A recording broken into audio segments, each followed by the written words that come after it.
જ્ઞાન સંપ્રદાયના સ્થાપક અનંત બ્રહ્માંડના દેશ વિશ્વની અંતરા સકળતા સંકૈવલના પરમ વિશેષણ અનંત અંશોના તારણહાર પરમ મોક્ષના દાતા કૈવલ ધન મહાન સમાપ્ત પરમ શ્રેષ્ઠ પરમ વિભૂતિવાન પરમ દયાળુ પરમ કૃપાનિધિ સર્વજ્ઞ દિવ્ય પરમ ગુરુ શ્રીમદ કરુણાસાગર મહારાજ જગતના જીવોને જગત કરતાનો સંદેશ આપવા માટે અપણ વિભૂતિનો અતિ દિવ્ય મનુષ્ય દેહ ધારણ કરી આ વિશ્વની અંદર 14 લોક અને 7 દ્વીપમાં પ્રગટ થયા. આજે પરમ ગુરુ શ્રીમદ કરુણાસાગર મહારાજની અસીમ કૃપાથી ચાતુર્માસ ગુરુ પૂર્ણિમાથી શરૂ થાય છે. શ્રાવણ માસ 2 દિવસ પછી શરૂ થવાનો છે. એટલે આપણી પરંપરા તો ચાતુર્માસની છે, પણ તમારી પરંપરા શ્રાવણ માસની છે. એટલે અમે ગમે ત્યારે આવીએ તો વાંધો નહીં ચાતુર્માસમાં, કારણ કે અષાઢ સુધી પૂર્ણિમાથી 12 વરસાદની શરૂઆત થઈ અને ભાદરવા પૂર્ણિમા સુધી એનું અસ્તિત્વ રહેતું હોય છે. એમ ગુરુ પૂર્ણિમાથી ગુરુ મહારાજના જ્ઞાનની વર્ષા, એમના આશીર્વાદની વર્ષા શરૂ થાય. એટલે ગુરુ પૂર્ણિમાની ઉજવણીથી જ શરૂઆત થતી હોય છે, જ્ઞાન વર્ષાની, આશીર્વાદની. એમ આજે આપણને વડોદરા શહેરમાં ચાતુર્માસ દરમિયાન આજના સત્સંગનો એક યોગ થયો છે. દિવ્ય પરમ ગુરુ કૈવલ ધામમાંથી પોતાના અનુભવનું અમૃત લઈ આ વિશ્વમાં જે સર્વધામથી અજાણ છે એવા 14 લોકના દેવતાઓને પણ આ અનુભવનું અમૃત આપે અને પૃથ્વી પર 7 દ્વીપોમાં પ્રગટ થઈ, જેનાથી વિશ્વ અજાણ છે એવા સફળતા, સર્જનારની જાણ બધાને આપી છે. દિવ્ય પરમ ગુરુ કૈવલ ધામમાંથી આવ્યા છે. કૈવલ કરવાના સાનિધ્યમાંથી આવ્યા છે. તેવું કૈવલ ધામ કેવું છે, કૈવલ કરતા કોણ છે,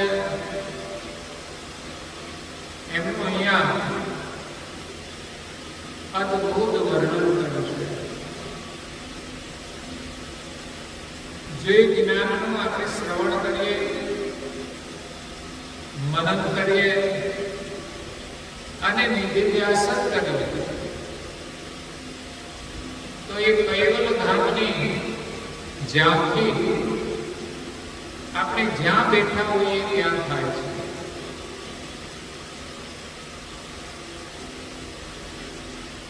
એટલે આજે આપણે સૌ ભાગ્યશાળી છીએ કે વર્ષાની સાથે સાથે જ્ઞાનની વર્ષાનો લાભ પણ આપણને આજે મળ્યો છે. પરમ ગુરુના વચનામૃત એ અમૃત છે. એ જ્યારે વિદ્યમાન હતા અને જે વાણીનો લાભ થતો હતો એટલો જ લાભ આજે પણ આપણને થઈ શકે છે. પરંતુ શરત એટલી જ છે કે એ સમયે લોકોની જેટલી શ્રદ્ધા હતી, નિષ્ઠા હતી, પ્રેમ હતો, એકાગ્રતા હતી, એટલી જ નિષ્ઠા, પ્રેમ, શ્રદ્ધા અને એકાગ્રતાથી આપણે શ્રવણ કરીએ તો આજે દિવાળને કેટલો જ લાભ થાય છે. પરંતુ ભલે દેહ સ્વરૂપે વિદ્યમાન નથી, પરંતુ વચન સ્વરૂપે તો છે.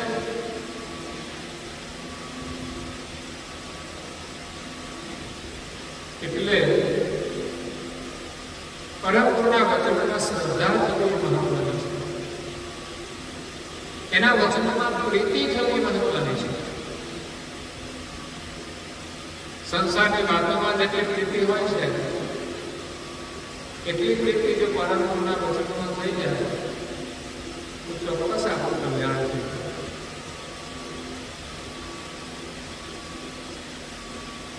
जितना हेत हराम से इतना हेत हरि से होय,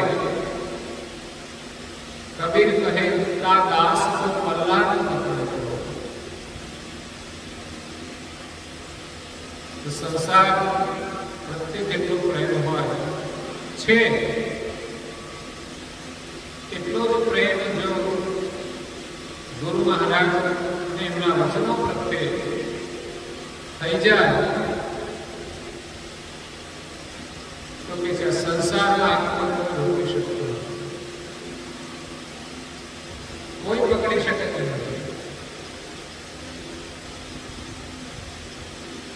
એટલે અહીંયા તમે સૌ ભાગશાળી છો કે તમને અહીંયા નિરંતર સત્સંગ મળે છે. અને ભાગશાળી છો કે તમે એનો લાભ લઈ રહ્યા છો. આજે વરસાદ વિઘ્ન હોવા છતાં તમે આવ્યા એ જ આપણે પ્રસંગી છે. જે મહાપુરુષોએ ભક્તિ કરી છે એ સરળતાથી નથી કરી.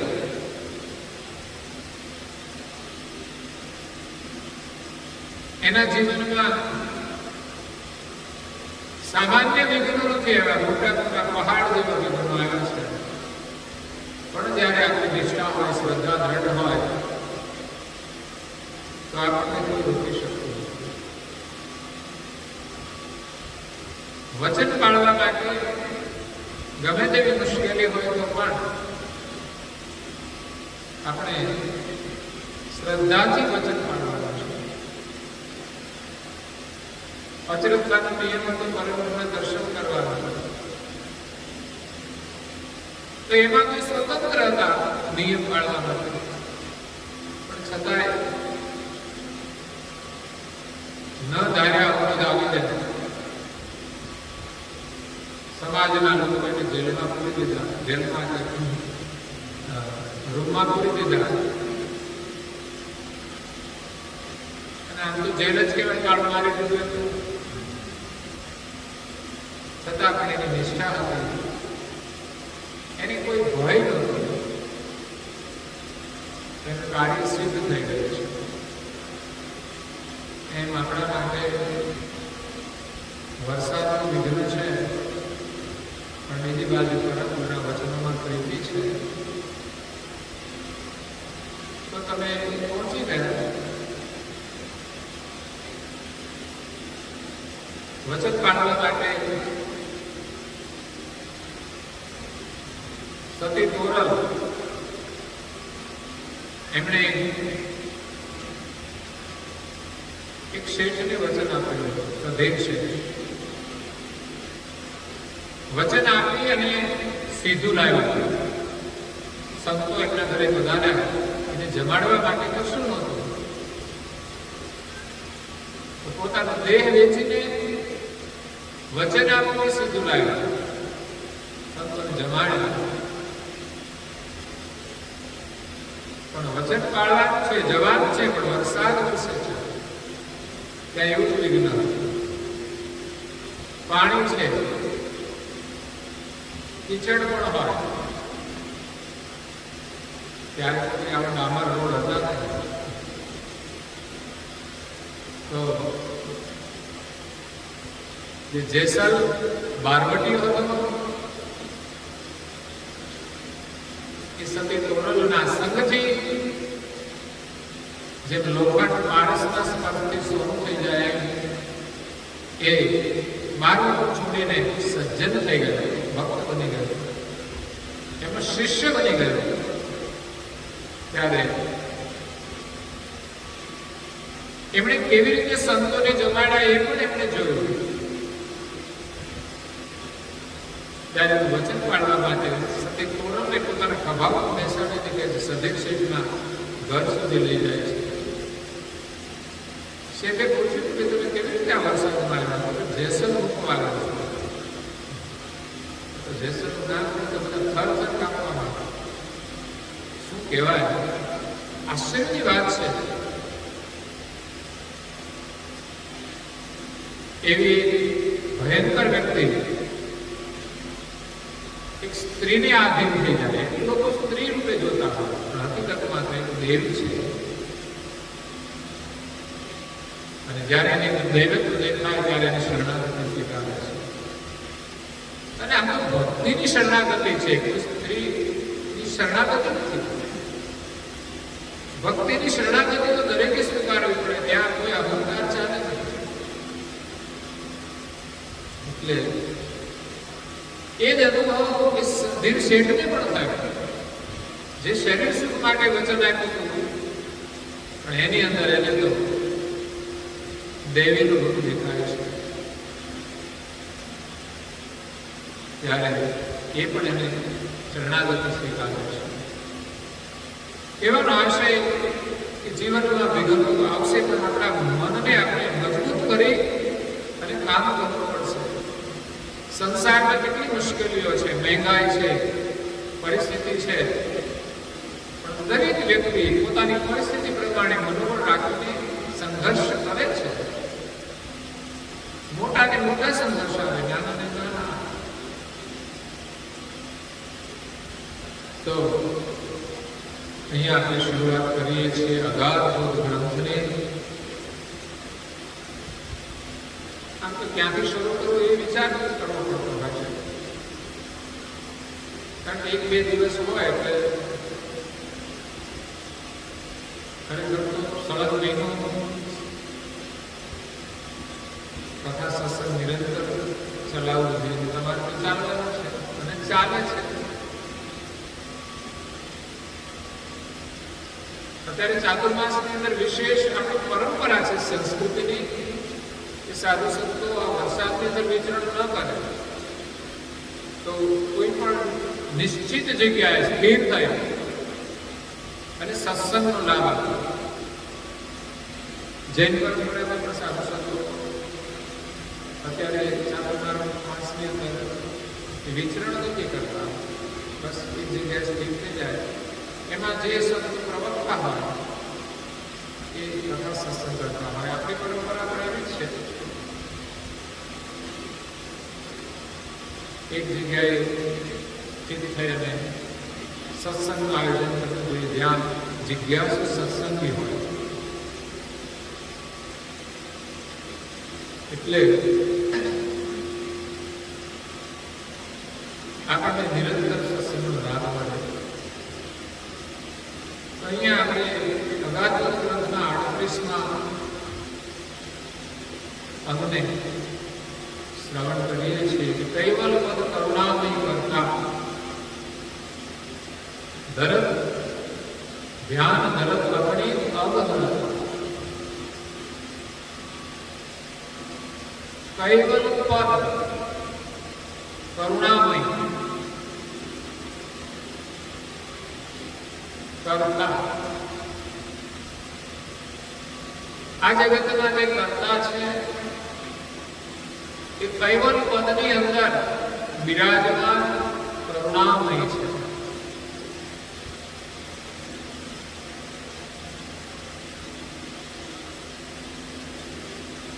આ સર્જનહારનું રૂપ છે કરુણામય.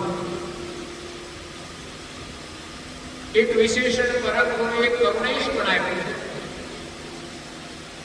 આ જગતની અંદર દેવો પણ કરુણામય છે, પણ આ બધા જ દેવોને કરુણા આપનાર, કરુણામય દેવોને કરુણા આપનાર સર્વધાર્થનો કરુણેશ છે. પરમ ગુરુએ જ્ઞાન આપવા માટે જે શબ્દ પ્રયોગ કર્યો છે એ દરેકની યથાર્થ ઓળખાણ આપવા માટે છે.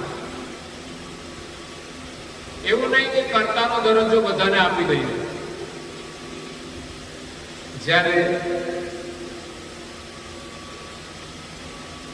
અન્ય ચર્ચાઓની અંદર એટલું બધું સ્પષ્ટીકરણ નથી હોતું, એટલે મનની અંદર સંશયો રહેતા હોય છે. એમાં વિશેષ કરીને પુરાણોની કથા,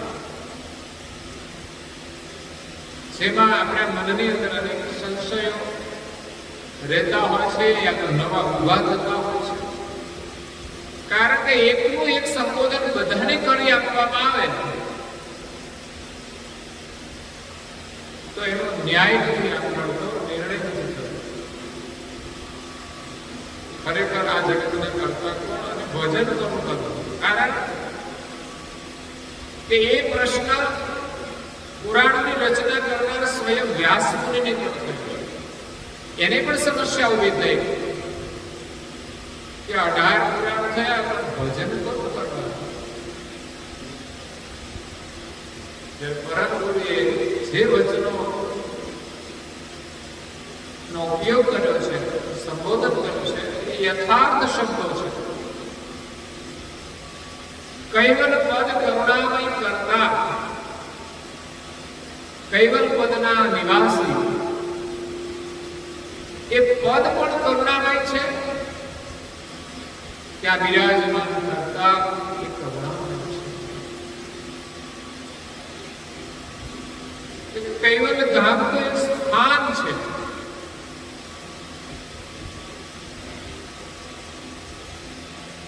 તો એ ધામની અંદર નિવાસ કરનાર સર્જનહાર એ કરુણામય છે, તો ધામ પણ કરુણામય.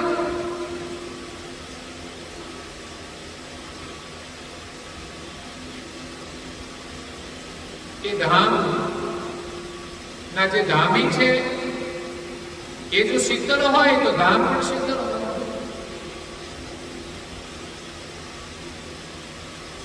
સર્જનહાર ચેતન હોય તો ધામ પણ ચેતન હોય.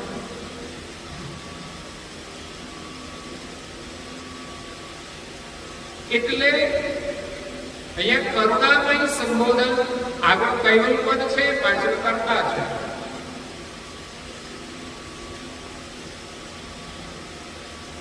તો એ કર્તા કરનામય છે, કૈવલ પદની અંદર બિરાજે છે. એ સર્જનહારનું લક્ષ્ય લઈને પરમગુરુ આવ્યા છે. જે કર્તાનું ધ્યાન કરવાથી,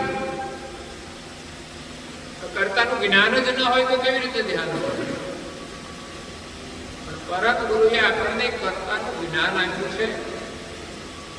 આગળ જે વર્ણન છે બધું કર્તાનું વર્ણન આવે છે, આગલા અંગમાં સિદ્ધાંતનું વર્ણન છે, અને છેલ્લે કૈવલ ધામનું પણ વર્ણન કર્યું છે. ત્યાર પછી આ કૈવલ હંસનું વર્ણન છે. એટલે શરૂઆત કૈવલ ધામ કર્તાથી કરે છે. એની અંદર જે અંશો છે હંસ સ્વરૂપે એમનું વર્ણન કરે છે. ધ્યાન ધરત અગણિત અગહનતા. જે કર્તાનું ધ્યાન કરવાથી અગણિત પાપો દૂર થઈ જાય છે. જેમ અગ્નિની અંદર કોઈ પણ વસ્તુ આપણે નાખીએ અને બળી જાય, એવી રીતે આ જ્ઞાન અગ્નિની અંદર કે ધ્યાન અગ્નિની અંદર જીવના જે કર્મ છે એ બળી અને ભસ્મીભૂત થાય છે. કોઈ સામાન્ય ક્રિયા કરવાથી કર્મ બળતા નથી, પરંતુ મનુષ્ય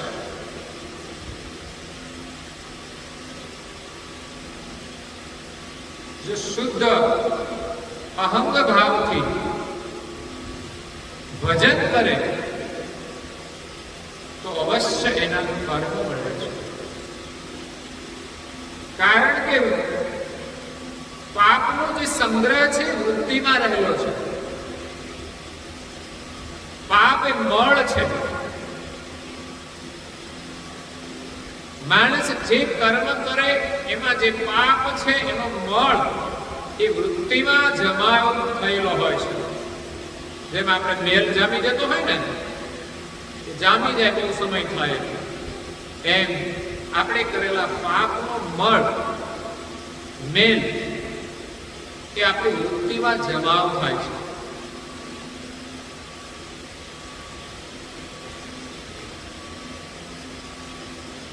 આપણામાં 3 આવરણ છે: મલ, વિક્ષેપ અને આવરણ. 3 દોષ. આપણે પરમાત્માને પામવા હોય તો એની અંદર 3 અવરોધ છે: મલ, વિક્ષેપ અને આવરણ. આ એક મહાત્માનો અધ્યયન છે. મળ એટલે પાપ. માણસ પાપ કરે એટલે નક્કી છે કે પાપનો દોષ એને લાગી જાય, એનો ડાઘ લાગી જાય. પછી એ ભગવાનનું ભજન કરવા બેસે તો એની એકતા થાય નહીં. કેમ કે પાપ છે ને એ નડે છે, એટલે વૃત્તિ એની પાપ તરફ ભટકે છે. એનો એક પ્રભાવ છે. નહીં તો ભગવાનમાં આપણી પ્રીતિ થઈ જાય, મન લાગે ને એવું બને. આપણો ભાવ છે ભગવાનનું ભજન કરવા બેસીએ છીએ, પણ મન લાગતું નથી. કારણ કે વૃત્તિની અંદર અવરોધ છે. પરંતુ છતાંય આપણે જ્યારે મંત્ર સ્મરણ કરીએ, ધ્યાન કરીએ, ત્યારે ધીમે ધીમે એ વૃત્તિનો મળ ઓછો થાય છે. કપડું ધોઈએ ને જે મેલ ઓછો થાય, મતલબ પાપ બળે છે. મેલ ધોવાથી મેલ ઓછો થાય છે, એમ ધ્યાન કરવાથી આપણું પાપ બળે છે. વૃત્તિમાંથી મેલ ઓછું થાય. મેલ એટલે પાપ, મળ. મળ વિક્ષેપ. વિક્ષેપ એટલે આપણે જે કર્મ કર્યા છે, આપણે જે ક્રિયા કર્મ કરીએ છીએ એનું પાપ રૂપે જમાવ છે. પણ જ્યારે આપણે સાધના કરીએ ત્યારે આપણા ધ્યાનની અંદર વિક્ષેપ કરે છે. મન આપણું સંચળ રહે છે. પ્રભાવ પેલા પાપનો છે, કર્મનો છે. પછી ભલે આપણે સામાન્ય ક્રિયા કરી હોય, કોઈની સાથે વાતો કરી હોય, તો એ પણ આપણને અવરોધ કરતી હોય છે. મળ વિક્ષેપ આવરણ છે. મૂળ કારણ આ થવાનું એ આવરણ એટલે અજ્ઞાન છે. આપણને લાગેલું અજ્ઞાન, એના કારણે જ આપણી વૃત્તિ અધોમુખ થઈ અને ઇન્દ્રિયોના સ્વાદમાં આસક્ત બની અને આ બધા ક્રિયાકર્મ કર્યા. તો અજ્ઞાન રૂપી પડદો હટશે તો જ આપણે ભજન કરી અને પાપ મુક્ત થઈશું. ત્રણેયનો યોગ કરવો પડશે. સંચળતા એ ત્યારે જ દૂર થશે. મનની અંદર જે સંચળતા છે કેટલી છે ને, તો ભજનમાં બેહીએ ત્યારે ખબર પડે આપણું મન કેટલું સીધું છે, કેટલું સ્થિર છે. ધ્યાનમાં બેસો એટલે રિપોર્ટ આવી જાય લેબોરેટરી. એટલે આપણે કોઈનું મૂલ્યાંકન નથી કરવું, પણ આપણે આપણી જાતનું જ મૂલ્યાંકન કરવાનું છે કે આપણે કેવા છીએ. હા, જગતમાંથી જોવાનું હોય તો આપણે જે કંઈ સારું છે ગ્રહણ કરવાનું. કોઈનામાં સારું ગુણ દેખાય તો એને આપણે યાદ રાખવાનું, એમાંથી આપણે પ્રેરણા લેવાની. બાકી હોય ને એની કોઈ ચર્ચા નહીં. દુનિયામાં તો હોય બધું, અને એમાંથી તો આપણે બહાર નીકળવાનું છે. એની ચર્ચા કરીશું તો આપણે નીકળીશું કેવી રીતે? જેમાંથી નીકળવાનું છે એની જ ચર્ચા આપણે કરીશું. હા, આપણું કર્તવ્ય બને છે કે એનામાં એવું લાગે આપણામાં કોઈ ક્ષમતા હોય તો આપણે એની મદદ કરીએ. કોઈ માણસ દુઃખી હોય તો આપણી પાસે શક્તિ હોય તો આપણે મદદ કરવી જોઈએ. જેનામાં કોઈ દોષ હોય એ માણસ દુઃખી છે, જો એ સ્વીકારે તો, નહીં તો પછી એ સ્વતંત્ર છે. એટલે મળ વિક્ષેપ ને આવરણ, એમાં અગ એટલે પાપ. કૈવલ કર્તાનું ધ્યાન કરવાથી અગણિત અસંખ્ય પાપ ક્ષય થઈ જાય છે. નહે કંટક નિર્ભય નિજ રાજ. એ કૈવલ ધામની અંદર એવું સામ્રાજ્ય છે, નહે કંટક, નિષ્કંટક. ત્યાં કોઈ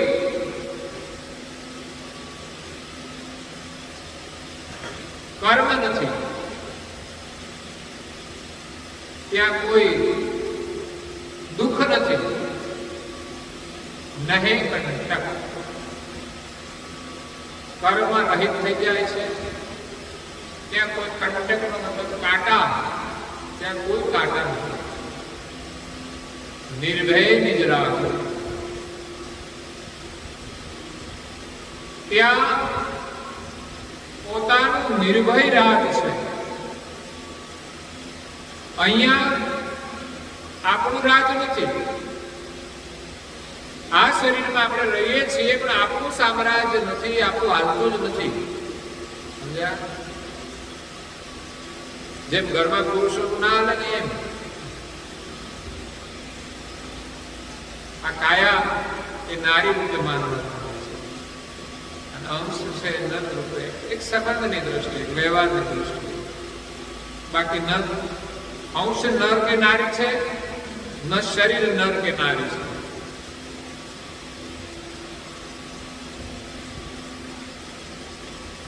સૃષ્ટિના વ્યવહાર માટે આ શરીરો બનાવ્યા છે, એ નર નારી છે. પરંતુ કાયાના સંબોધન માટે મહાપુરુષો એમને કાયા રાણી કહેવાય છે, અને જીવના સંબોધન માટે જીવ રાજા કહ્યો છે. અને આ શરીરનો રાજા તો જીવ જ છે, એના વગર તો રાણી. મૂળ આધાર રાજાનો છે, પણ કળિયુગમાં તો હવે રાણીઓનું રાજ આવ્યું છે. રાજા ના હોય તો રાજ કરે, આ શરીરમાં નથી ચાલતું. કારણ કે અત્યારે મહિલાઓ સ્વાધીન છે. તો નહીં કંટક નિર્ભય નિજ રાજુ, નિજ સ્વરૂપનું ત્યાં રાજ છે, આનંદ છે. નહે કંટક, કોઈ દુઃખ નહીં. નિર્ભય, કોઈ ભય નહીં, કોઈ દુઃખ નહીં. એવું ત્યાં રાજ છે. અહીંયા બધું રાજ ખરું, ગમે તેટલું હોય કોઈ દુઃખ, કોઈ ભય. દુનિયાનું કેટલું સામ્રાજ્ય મળી જાય તો એના જીવનમાં દુઃખ હોય છે, એને ભય હોય છે. એને શું દુઃખ હોય ભાઈ? મુકેશ અંબાણી શું દુઃખ હોય? પણ બીપી વધી જાય દુઃખ ના થાય? દુઃખ તો કેટલી જાતના આવે છે. આ તો આપણે તો એક જ દ્રષ્ટિથી જોઈએ કે એની પાસે બહુ પૈસા છે એને એવું દુઃખ હોય, એને તો આટલી મોટી મોટી ગાડીઓ છે.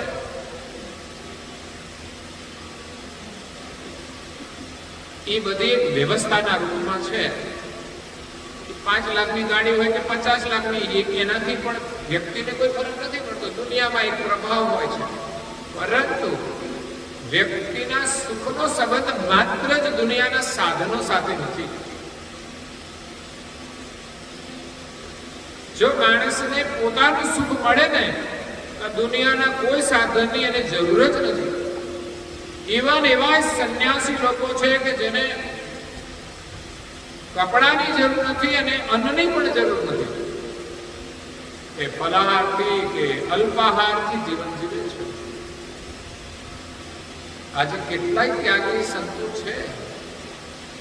તપસ્વી રઘુરામ મહારાજનું જીવન કેવું હતું? કળિયુગની અંદર 12 વર્ષ સુધી ધ્યાન લગાવીને બેઠા. આપણે 12 મિનિટ નથી બેસી શકતા, અને 12 મિનિટ બેઠા હોય એમાં 12 મિનિટ તો પાછા અંદર હોય નહીં.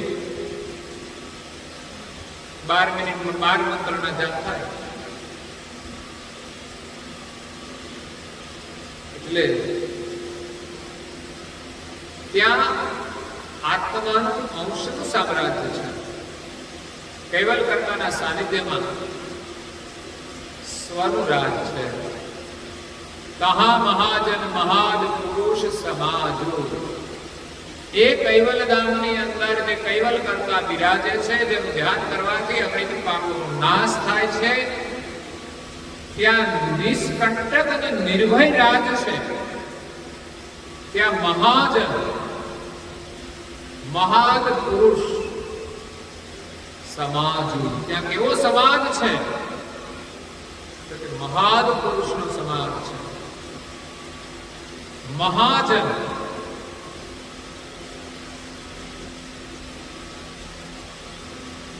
મહાન પુરુષો જે આગળ થઈ ગયા,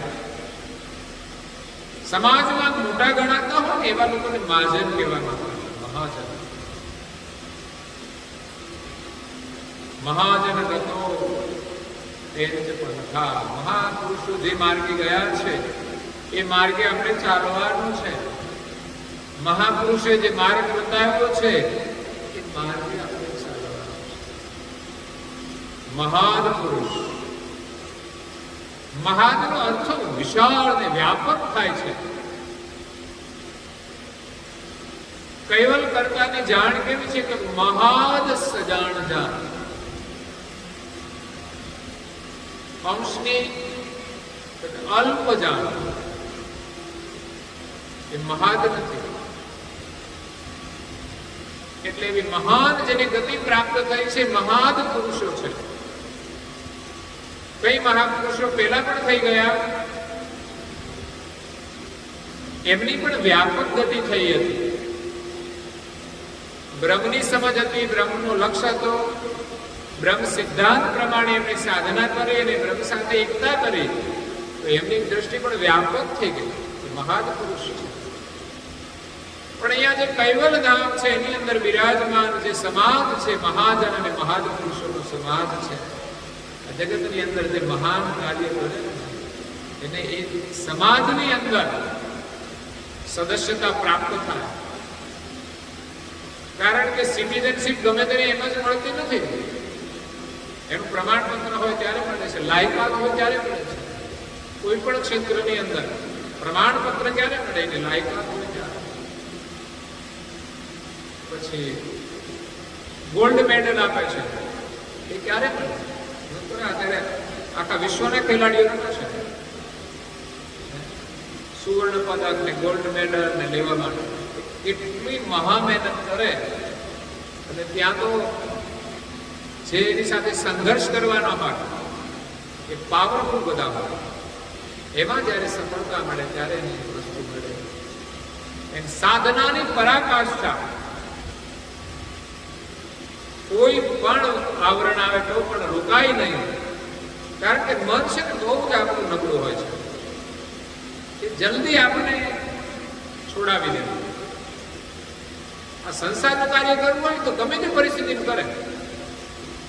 પણ ધર્મનું કાર્ય છે જ વિઘન હોય ને તો હારું આજે નહીં કાલે. એમ ઘરમાં પણ આપણે કંઈક કરવાનું હોય, નાનું સરું કંઈ પણ હોય ને આવરણ એટલે છોડી દે આજે.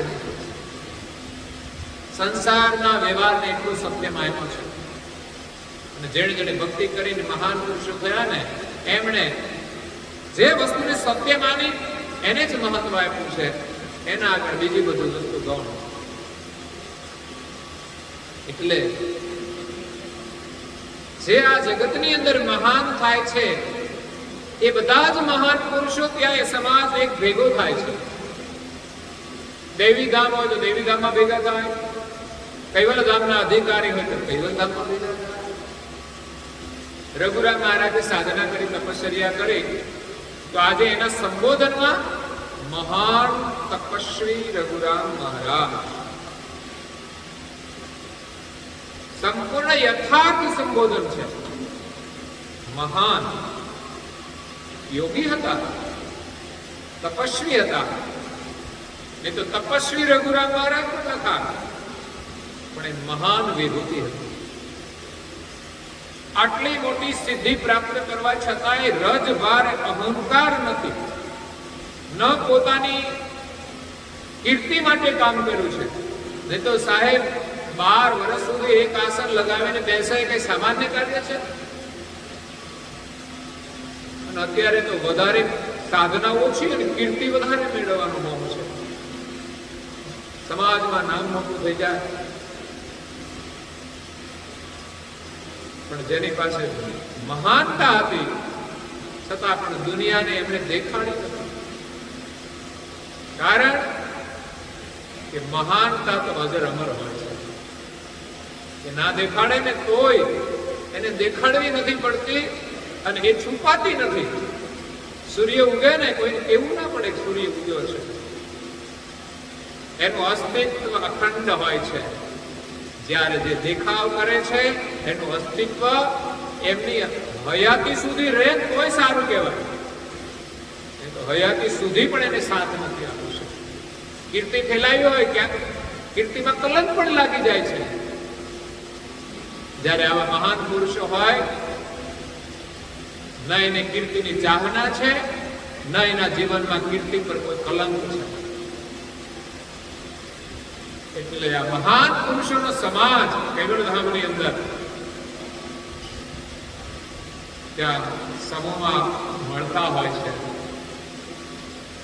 એનો પણ એક વિશેષ આનંદ હોય.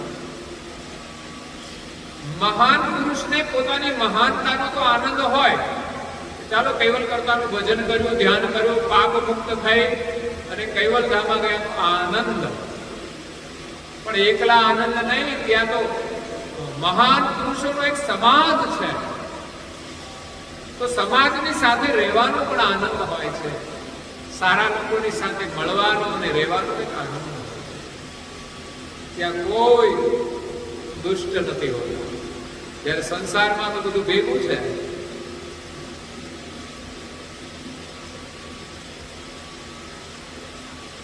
માનો કે સત્સંગમાં જઈએ તો આપણને સજ્જનો જ મળે. પણ હવે હગા ગોત્યા હોય એ બધા થોડા સજ્જન હોય. ત્યાં તો જવું જ પડે, ગમે તેવા હોય તો. એટલે ત્યાં કંઈક ને કંઈક આપણા માટે દુઃખરૂપ બની જાય. સંસારમાં આનંદ હોય પણ પાછો આનંદ જતો પણ રહે છે. એ સંસારની અંદર જે મહાન પુરુષો થઈ ગયા એ પણ સંસારમાં હતા, એ સંબંધોમાં હતા, પણ એને સંબંધોને પ્રાથમિકતા ના આપી, એટલે એમાંથી છૂટી ગયા. તો અહીંયા કૈવલ ધામની અંદર બિરાજમાન હંસનું વર્ણન કરે છે.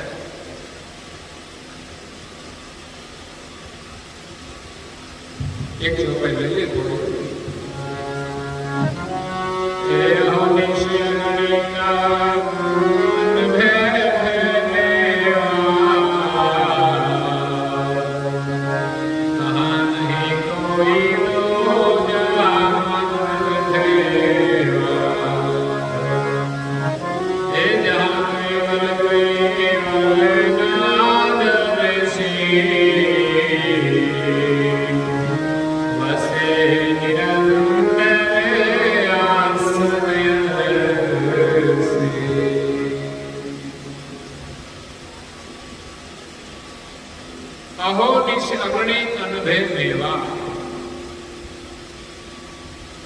કૈવલ્ય ધામની અંદર જે મહાન પુરુષોનો સમાજ છે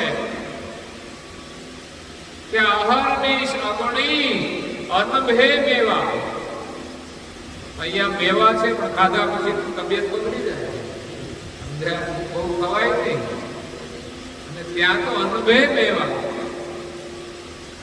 ભય વગરના મેવા છે. તમે મોજ કરો ને કોઈ ચિંતા જ નહીં, નિર્ભય આનંદ છે, મેવા છે. તો મેવા કેવા છે?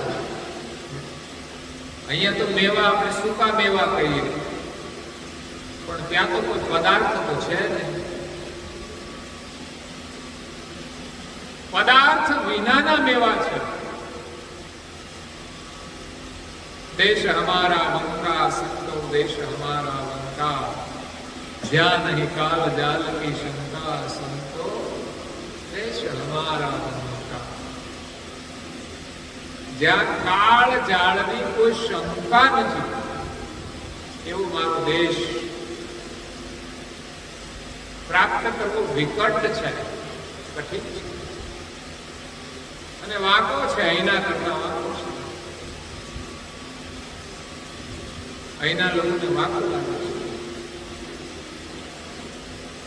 ત્યાં કોઈ ક્રિયા નથી છતાં પણ આનંદ છે. પૂજા વિના સેવ, સેવા વિના સન્માન, રિદ્ધિ વિના ભોગ ધર્મતા, પૂજા વિના દેવ,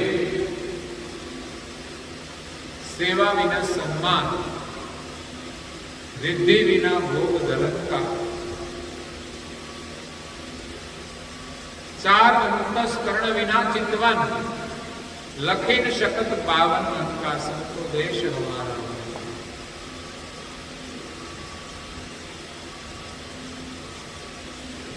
પૂજા વિના દેવ,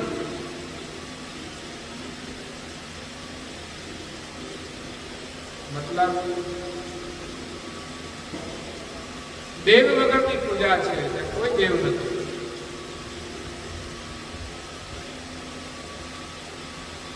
સેવા વિના સન્માન, ત્યાં સન્માન વિનાની સેવા.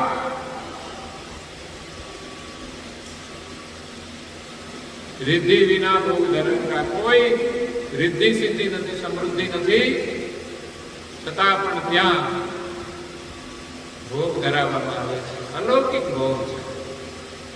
વસ્તુ વિનાનો ભોગ, જ્યાં કોઈ ભય નથી. ચાર અંતસ્કરણ નથી છતાં પણ ચિત્તવન, અંતસ્કરણ વિનાનું.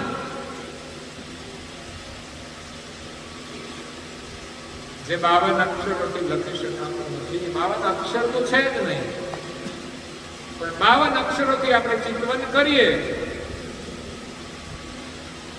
અક્ષરો રહી જાય ને વિશેષ રૂપે જે આપણને અનુભૂતિ થાય ને જે આનંદ આવે એ આનંદ જ ત્યાં છે. ત્યાં આનંદ કરવા માટે તમારે અંતસ્કરણનો આધાર નહીં લેવો પડે. ત્યાં તમારે કોઈ સામગ્રીની જરૂર નહીં પડે. એમ જ ભોગ ધરાવવાનો, આનંદ કરવાનો. જેમ કહેવાય છે કે માનસી પૂજા કરવી હોય તો સામગ્રી ના જોઈએ, મન જોઈએ, ભાવ જોઈએ.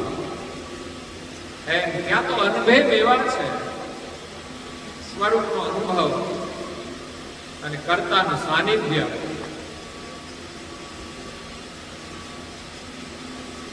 એની જો ચાહના થાય તો આ મોહ માયા છૂટે.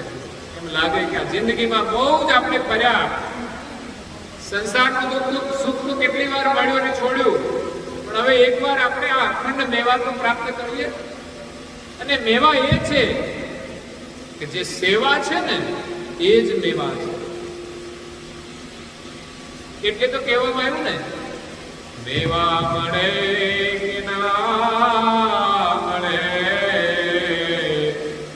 મારે સેવા તમારે કરવી. મુક્તિ મળે કે ના મળે, મારે ભક્તિ તમારે કરવી. મારો કંઠ અધૂરો ન હોય ભલે,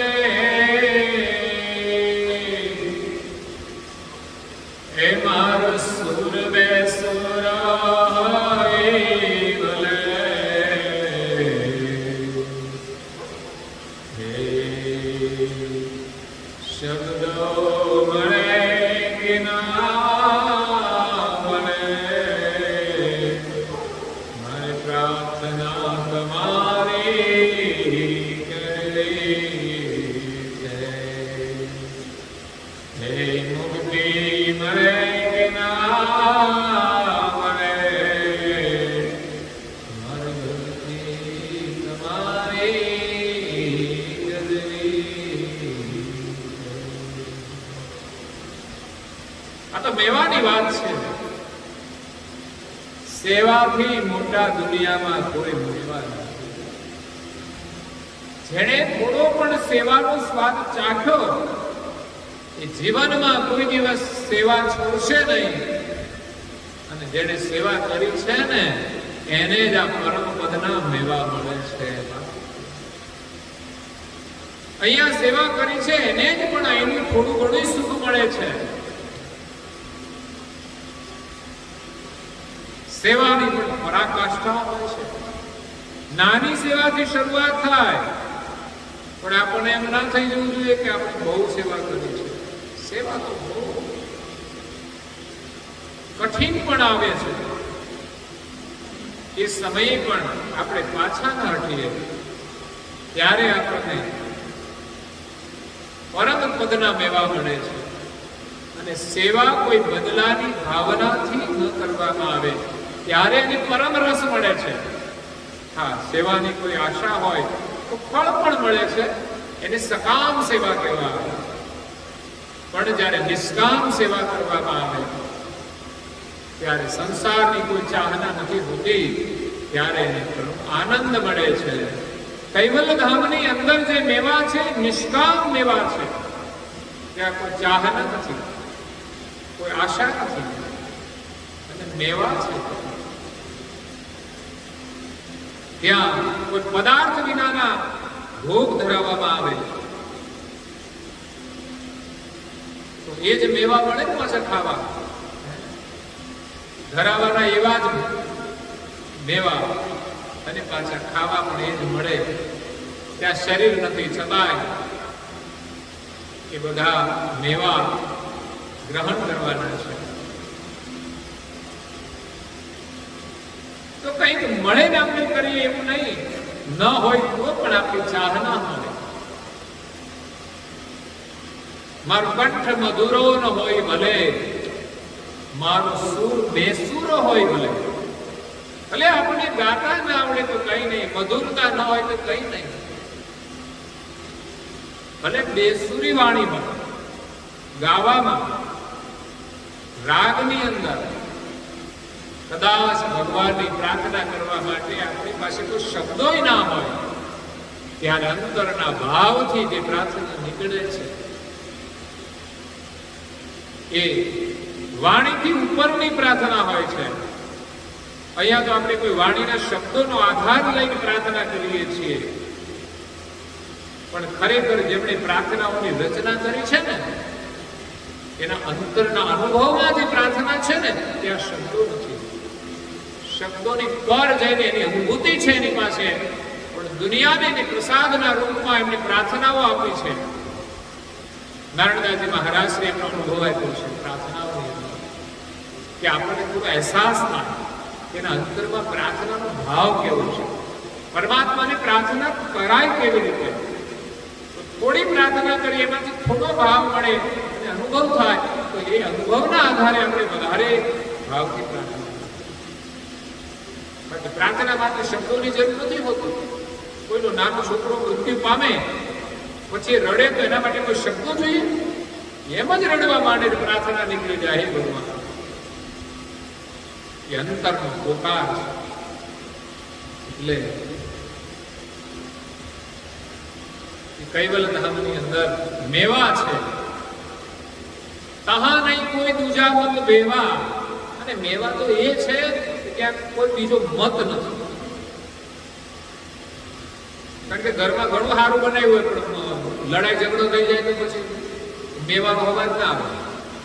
મેવા બનાવ્યા હોય, લડાઈ ઝઘડો થાય તો મેળ ના પડે. ત્યાં તો કોઈ બે મત નથી. જીવન જીવવાની મજા તો એમાં છે, ત્યાં કોઈ બે મત નથી. એ કૈવલ ધામ છે. અહીંયા આપણે એક મતમાં રહેવું પડશે. એક મત થશે ત્યારે જ આપણે એક મતમાં પ્રવેશ કરીશું.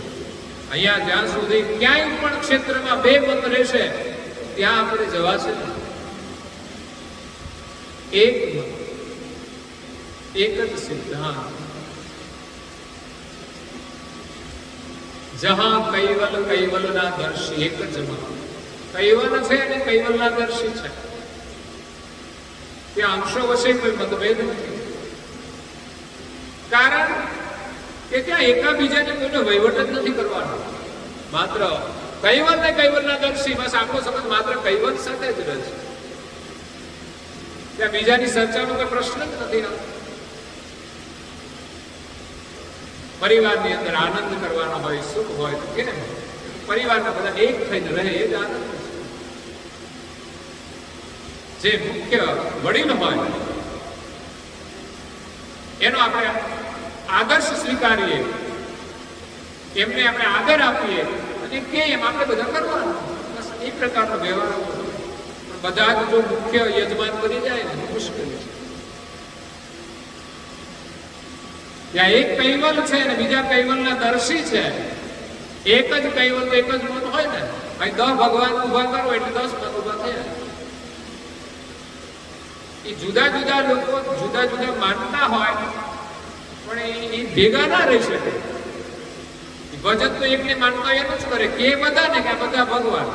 ભજન તો એકનું જ કરે. બીજાનું લેવું પડે એટલે નામ કદાચ મળે તો લઈ લે, બાકી એમાં નિષ્ઠા ના હોય. તો બધા માનતા હોય તો બધામાં નિષ્ઠા એક સરખી હોવી જોઈએ. આપણે એમ કે હરિ એક 1000 નામ, એના બધા નામમાં સરખી પ્રીતિ હોવી જોઈએ, પણ નથી હોતી. થતી જ નથી. મંત્ર એક જ હોય, લક્ષ્ય એક જ હોય. નહીં તો મતભેદ રહેવાનું. એક સંપ્રદાયની અંદર પણ મતભેદો થઈ જતા હોય તો જુદા જુદા મતમાં તો મતભેદ રહેવાના જ છે.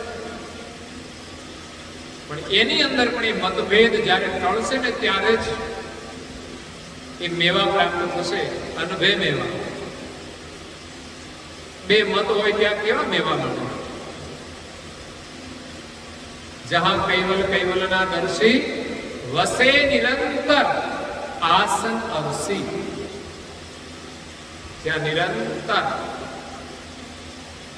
અંતરિક્ષની અંદર આસન ઉપર નિવાસ કરે છે કૈવલ કરતા. અને બધા અંશો પણ એ અંતરિક્ષ રહેલા કૈવલ ધામની અંદર નિવાસ કરે છે. એ અખંડ ધામ છે અને એ જ આપણું ઘર છે. ત્યાં આપણે અખંડ આનંદ કરવાનો છે. ન કોઈ વરસાદની ચિંતા, ન કોઈ ઠંડીની ચિંતા, ન કોઈ વાવાઝોડાની ચિંતા, ન કોઈ ભૂખ કે પ્યાસની ચિંતા, ન ભૂખ લાગે ને તરસ, ન કપડાની ચિંતા, ન જુતિયાની ચિંતા, ન વાળની ચિંતા, ન કુટુંબની ચિંતા, કોઈ ચિંતા જ નહીં. અખંડ આનંદ. તુરંગાઈ જાને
ક્યારે આ માયા છૂટશે, ક્યારે મોહ છૂટશે?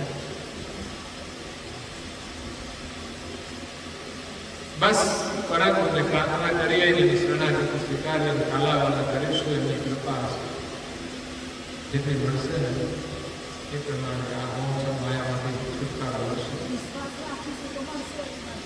વિશ્વાસ બહુ મોટો આપણા માટે આધાર છે, કારણ કે પ્રભુનો વાસ એ વિશ્વાસમાં છે. જ્યાં સુધી વિશ્વાસ છે ને ત્યાં સુધી એમનો સાથ છે. બાકી સંસારના સંબંધો વિશ્વાસ ગયો એટલે કામ થતું ગયું. વિશ્વાસથી ટકી રહ્યા છે બધા સંબંધો. પતિ અને પત્નીને વિશ્વાસ છે તો બે સાથે રહેશે. બાકી જો જરાય પણ આશંકા થઈ ગઈ, તૂટી ગયું કામ, શરૂઆત થઈ જાય મોઢા બગડવાનું, અને પછી અબોલા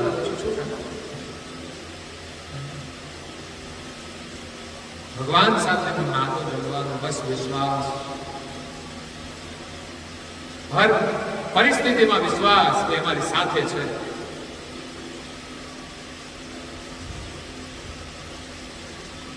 તો આજે તમે બધા વિપરીત પરિસ્થિતિમાં આવ્યા કે બદલ તમને બધાને ખૂબ ખૂબ ધન્યવાદ છે.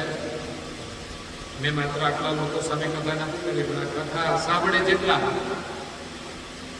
200-500 લોકો યુટ્યુબના માધ્યમથી તો આપણને એમ થાય છે કે આપણે જ્યાં પણ કરીએ, પારાયણમાં જઈએ કે ગમે ત્યાં કરીએ, જેટલા લોકો હોય પણ આપણા માટે એક માધ્યમ છે કે જે જિજ્ઞાસુ છે જ્યાં છે ત્યાં એ લાભ લેતા હોય છે. એટલે જે કોઈ જિજ્ઞાસુ સત્સંગ શ્રવણ કરે છે એમને બધાને પરમગુરુના ખૂબ આશીર્વાદ, શુભકામનાઓ. અસ્તુ સત્ય વૈસા.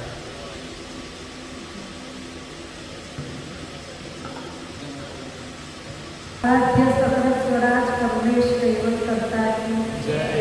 श्री कृष्ण स्वामी महाराज की जय. परम गुरु श्रीमद करुणा सागर महाराज की जय. श्री नरेश सागर महाराज की जय. श्री बलदेव दास जी महाराज की जय. श्री भगवान दास जी महाराज